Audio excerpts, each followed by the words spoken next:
Assalamualaikum warahmatullahi wabarakatuh. Selamat pagi anak-anak.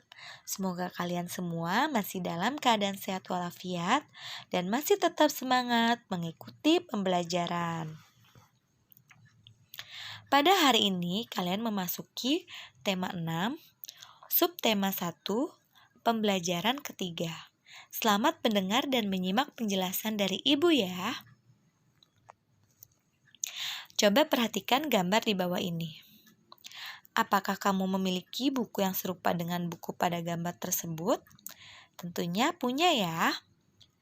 Biasanya, buku tersebut adalah buku ilmu pengetahuan yang berisi informasi tentang peristiwa alam yang terjadi di sekitar kita. Buku merupakan salah satu media cetak yang menjadi sumber informasi yang paling sering digunakan oleh masyarakat hingga saat ini. Selain terdapat teks penjelasan, biasanya di dalam buku itu juga terdapat gambar-gambar yang mendukung penjelasan informasi yang akan diberikan. Gambar-gambar tersebut biasanya dibuat semenarik mungkin agar para pembacanya lebih menarik atau lebih berminat untuk membaca buku tersebut. Tahukah kamu? Matahari adalah sumber energi yang tidak pernah habis dan diperlukan oleh seluruh makhluk hidup yang ada di bumi ini, termasuk manusia. Matahari adalah sumber kehidupan yang memungkinkan lingkungan manusia berjalan sebagaimana mestinya. Untuk memenuhi kebutuhan hidupnya, manusia harus berhubungan dengan lingkungannya. Di dalam hubungan dengan lingkungannya, ada peristiwa saling mempengaruhi satu dengan yang lainnya. Lingkungan manusia terdiri dari lingkungan alam dan juga lingkungan masyarakat. Manusia dengan lingkungan alam. Semua makhluk hidup yang ada di bumi melakukan hubungan dengan sesama makhluk hidup maupun dengan lingkungannya. Lingkungan alam merupakan sumber penghidupan bagi makhluk hidup, karena alam menyediakan semua kebutuhan makhluk hidup baik untuk manusia, hewan maupun tumbuhan. Lingkungan terdiri dari makhluk hidup dan juga terdiri dari benda mati.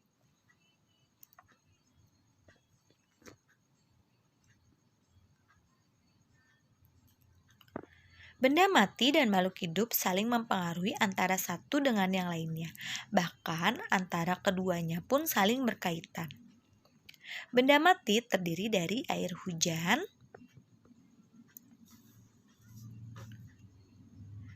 tanah, dan udara.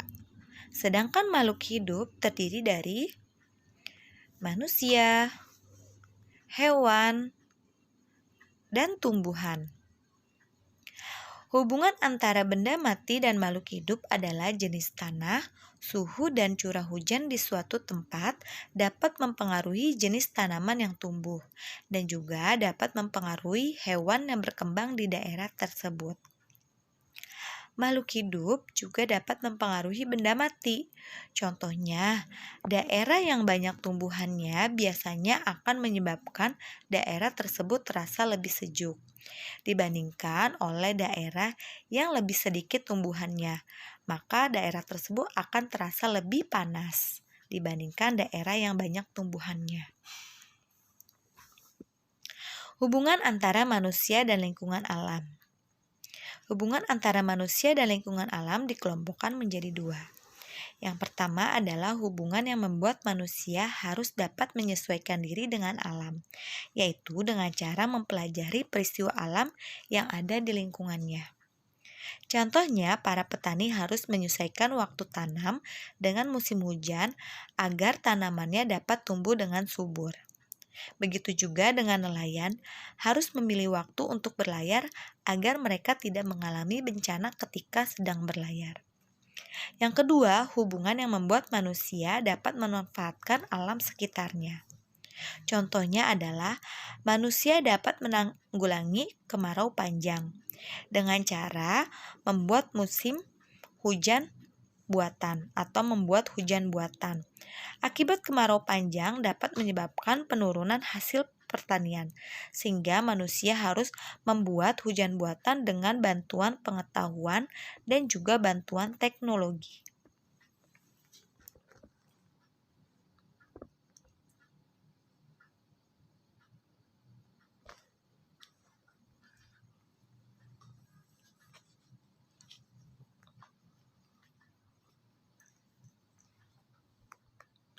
Konvensi hak-hak anak. Setiap anak tentunya harus mempunyai hak-hak, baik hak mereka di rumah, hak mereka di sekolah, maupun hak mereka di lingkungan masyarakat. Tentunya kalian masih ingat kan apa itu hak? Hak adalah segala sesuatu yang harus dimiliki oleh seseorang. Di bawah ini terdapat beberapa konvensi hak-hak anak. Konvensi hak anak yang pertama adalah hak kelangsungan hidup, yaitu hak untuk melestarikan dan mempertahankan hidup dan hak untuk memperoleh standar kesehatan tertinggi dan juga perawatan yang sebaik-baiknya yang harus diterima oleh anak. Sedangkan konvensi hak anak yang kedua yaitu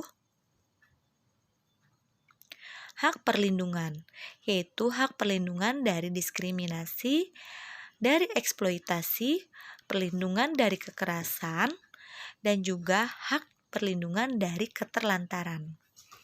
Konvensi hak-hak anak yang ketiga yaitu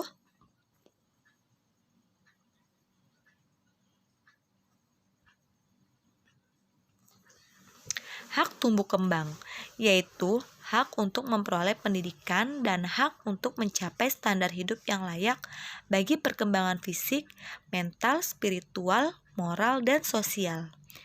Yang terakhir adalah hak berpartisipasi, yaitu hak untuk menyatakan pendapat dalam segala hal yang mempengaruhi anak. Hak seorang siswa. Setiap siswa tentunya mempunyai hak-hak yang mereka harus terima di dalam sekolah mereka.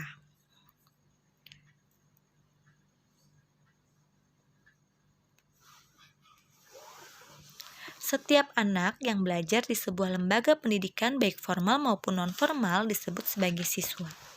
Setiap siswa yang belajar di sebuah sekolah mempunyai hak-hak yang sama.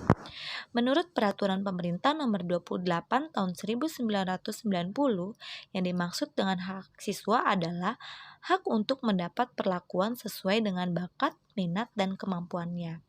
Hak untuk memperoleh pendidikan agama sesuai dengan agama yang dianutnya. Hak untuk mengikuti program pendidikan yang bersangkutan atas dasar pendidikan berkelanjutan. Hak untuk mendapat bantuan fasilitas belajar, beasiswa, ataupun bantuan lainnya. Hak pindah ke sekolah yang sejajar atau yang tingkatannya lebih tinggi sesuai dengan persyaratan penerimaan siswa.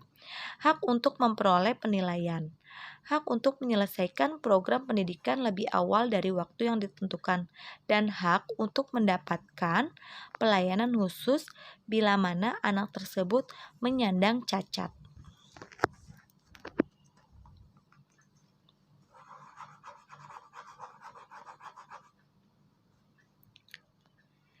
Nah, anak-anak, saya kira cukup sekian ya materi yang saya berikan hari ini.